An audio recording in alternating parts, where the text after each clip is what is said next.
Assalamualaikum warahmatullahi wabarakatuh. Alhamdulillahilladzi hadana subulas salam wa afhamana bi syari'atin nabiyil karim. Asyhadu an la ilaha illallah wahdahu la syarika lah jalali wal ikram. واشهد ان سيدنا ونبينا محمدا عبده ورسوله اللهم صل وسلم وبارك على محمد وعلى اله واصحابه التابعين باحسان الى يوم الدين اما بعد فيا ايها المسلمون رحمكم الله اوصيكم ونفسي بتقوى الله وطاعته لعلكم تفلحون. قال تعالى الله في كتابه الكريم أعوذ بالله من الشيطان الرجيم بسم الله الرحمن الرحيم يا أيها الذين آمنوا اتقوا الله وقولوا قولا سديدا يصلح لكم أعمالكم ويغفر لكم ذنوبكم ومن يطع الله ورسوله فقد فاز فوزا عظيما. يا أيها الذين آمنوا اتقوا الله حق تقاته ولا تموتن إلا وأنتم مسلمون. صدق الله العظيم. معاشر المسلمين جماعة جمعة رحمكم الله. Alhamdulillah, pada Jumat yang mulia ini, mari kita semua senantiasa kita mengucapkan puji dan syukur kita kepada Allah Subhanahu wa taala atas nikmat yang diberikan kepada kita, baik nikmat zahir maupun nikmat batin. Salawat dan taslim sentiasa juga kita kirimkan kepada Nabi kita Rasulullah Muhammad sallallahu alaihi wasallam. Nabi yang senantiasa kita jadikan sebagai contoh al-uswah al-hasanah, dan Nabi yang insya-Allah akan kita mintai pertolongan untuk memberikan kepada kita syafaatnya. Allahumma salli wa sallim wa barik alaihi. Pada Jumat ini kita tentu masih terasa berkaitan dengan Hari Kemerdekaan Republik Indonesia, yang mana kita sama-sama telah memperingati kemarin. Oleh karena itu, pada hari ini akan saya jelaskan sedikit tentang bagaimana kita mencintai tanah air Indonesia ini agar menjadi negara yang baldatun thayyibatun wa rabbun ghafur. Islam mengajarkan bahwa cinta tanah air adalah bagian dari iman. Tanah air kita adalah Indonesia. Mencintai Indonesia adalah bagian dari iman juga. Dalam salah satu kitab yang berjudul Ad-Difa'u 'anil Watan minan ahammi al-wajibati al-kulli wahidin, di situ dijelaskan bahwa umat Islam wajib menjaga persatuan dan kesatuan di negara Republik Indonesia ini, sebagaimana yang dicontohkan oleh Nabi kita Rasulullah Muhammad sallallahu alaihi wasallam, yaitu senantiasa memupuk persaudaraan, persatuan di kalangan muhajirin dan kaum ansar, serta mengakomodasi semua kepentingan umat pada saat itu. Bukan hanya kepentingan umat Islam, tetapi juga kepentingan orang-orang Yahudi, kepentingan orang-orang musyrik pun juga, tetapi akomodasi oleh Rasulullah sallallahu alaihi wasallam. Mencintai tanah air merupakan ajaran Nabi kita Rasulullah Muhammad sallallahu alaihi wasallam. Kita tahu bahawa Rasulullah sangat mencintai Makkah dan Madinah, karena kedua tempat yang mulia tersebut merupakan tanah air beliau. Di melahirkan dan di Madinah beliau hijrah dan beliau wafat di Madinah tersebut. Mencintai tanah air adalah bagian dari iman, karena tanah air merupakan sarana primer untuk melaksanakan perintah-perintah agama. Tanpa tanah air, seseorang akan menjadi tuna wisma atau tidak mempunyai tempat tinggal yang jelas. Tanpa tanah air, agama seseorang akan kurang sempurna. Dan tanpa tanah air, seseorang akan menjadi terhina. Di dalam kitab Dalilul Falihin, ini jelaskan adalah hubbul watan minal iman. Mencintai tanah air adalah bahagian daripada iman.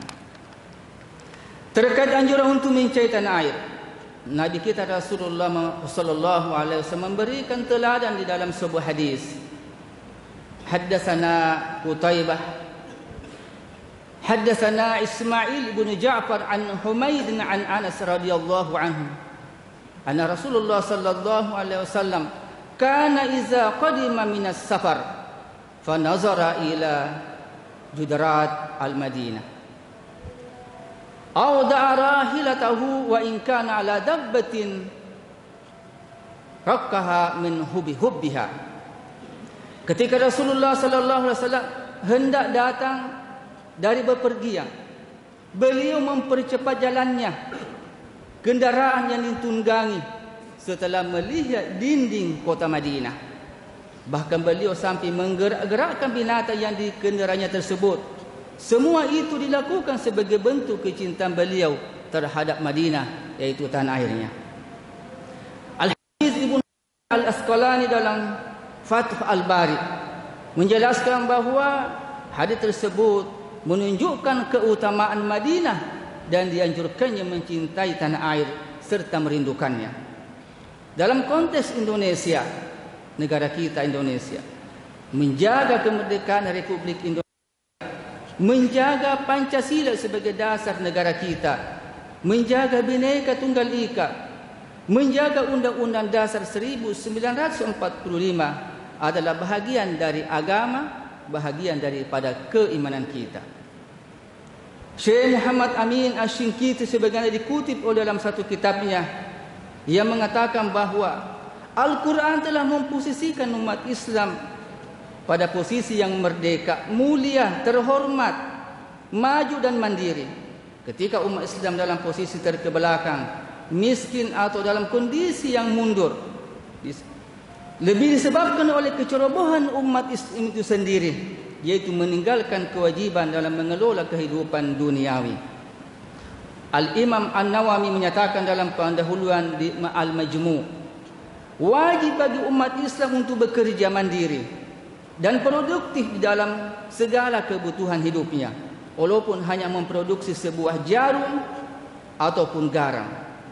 Umat Islam tidak boleh tergantung pada umat lain, sebab tolok ukur kekuatan umat Islam tergantung terhadap kemandiriannya dalam mencukupi kebutuhannya.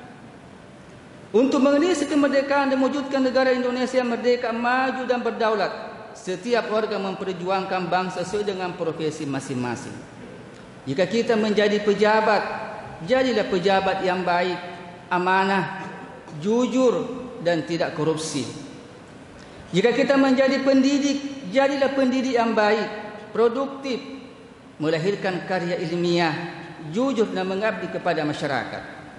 Jika kita menjadi pelajar, mahasiswa, jadilah pelajar atau mahasiswa yang rajin menuntut ilmu di bidang masing-masing, karena ilmu yang kelak dibutuhkan oleh bangsa dan umat Islam. Secara umum, jadilah negara yang selalu berusaha berbuat baik dalam segala kondisi, tempat dan berperilaku baik dengan akhlak yang mulia. Berusaha untuk berbudi pekerti luhur, menjaga moral, membangun kecintaan terhadap tanah air dengan jalan yang baik. Ma'asyiral muslimin jamaah Jumat rahimakumullah. Dalam salah satu tafsir Ruhul Bayan dijelaskan bahawa laula hubbul watani la kharubal baladu su'i fa bi hubbil watan umirat al buldan. Sayyidina Umar pernah berkata, seandainya tidak ada cinta tanah air, hancurlah negara yang terpuruk. Dengan cinta tanah air, negara akan menjadi jaya.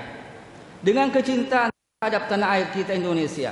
Setiap kita memiliki keinginan untuk menjadikan tanah airnya kita maju, aman dan damai. Dengan cinta tanah air, seseorang tidak menginginkan bangsanya hancur, terpecah belah, penuh dengan konflik dan saling bermusuhan. Di hari kemerdekaan Republik Indonesia yang ke-78, semoga Indonesia menjadi negara yang maju, aman dan baldatun thayyibun wa rabbun ghafur. Islam memerintahkan kita agar berfaham moderat atau biasa disebut dengan faham wasatiyah. Tidak bergulu melampaui batas yang digariskan di dalam Islam.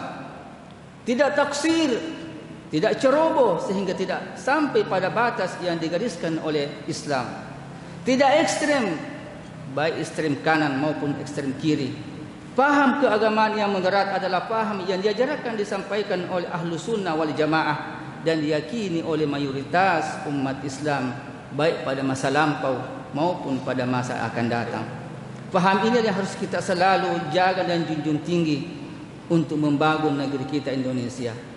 Karena fakta sejarah membuktikan bahawa pemikiran dan faham yang gulu tadi, takusir dan ekstrem banyak memperandakan, merusak negara. Kita yang sangat konkret adalah Suriah.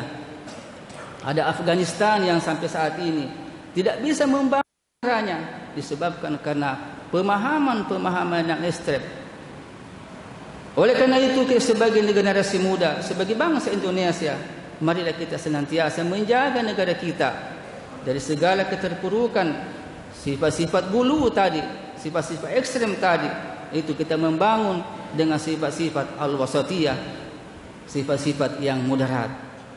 Demikianlah khutbah pada hari Jumat ini. Semoga negara kita bisa menjadi negara baldatun thayyibatun wa rabbun ghafur, negara yang penuh dengan kemakmuran, penuh dengan kenyamanan, penuh dengan keamanan, sehingga kita bisa beraktivitas, kita bisa membangun negara kita dengan kekuatan kita sendiri. Barakallahu li wa lakum fil Qur'anil Karim wa nafa'ani wa iyyakum bima fihi minaz zikril karim wa taqabbalallahu minna wa minkum tilawatahu innahu huwas samiul ghafur. Aqulu qawli hadza fastaghfirullahal azim.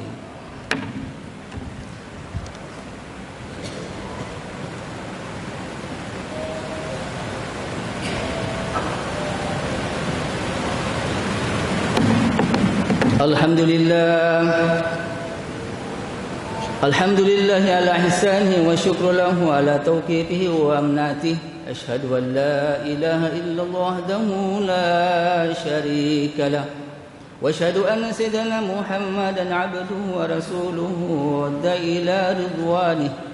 اللهم صل على سيدنا محمد وعلى آله وصحبه وسلم تسليما كثيرا. أما بعد، فيا أيها الناس اتقوا الله فيما أمرهم وانتهوا عما نهى واعلموا أن الله لمكم بأمر بدأ بنفسه وثنى بملائكته لقدسه وقال تعالى إن الله وملائكته يصلون على النبي يا أيها الذين آمنوا صلوا عليه وسلموا تسليما. اللهم صل وسلم وبارك عليه. اللهم اغفر للمؤمنين والمؤمنات والمسلمين والمسلمات الأحياء منهم والأموات. اللهم أعز الإسلام والمسلمين وأذل الشرك والمشركين وانصر عبادك الموحدين وانصر على من نصر الدين. اللهم اغفر لنا ذنوبنا وكفر عنا سيئاتنا وتوفنا مع الأبرار. ربنا فاغفر لنا ولإخواننا الذين سبقونا بالإيمان ولا تجعل في قلوبنا غلا للذين آمنوا ربنا إنك رؤوف رحيم. ربنا آتنا في الدنيا حسنة وفي الآخرة حسنة وقنا عذاب النار. عباد الله إن الله يأمركم بالعدل والإحسان وإيتاء ذي القربى وينهى عن الفحشاء والمنكر والبغي يعظكم لعلكم تذكرون. فاذكروا الله العظيم يذكركم ولذكر الله أكبر والله يعلم ما تصنعون.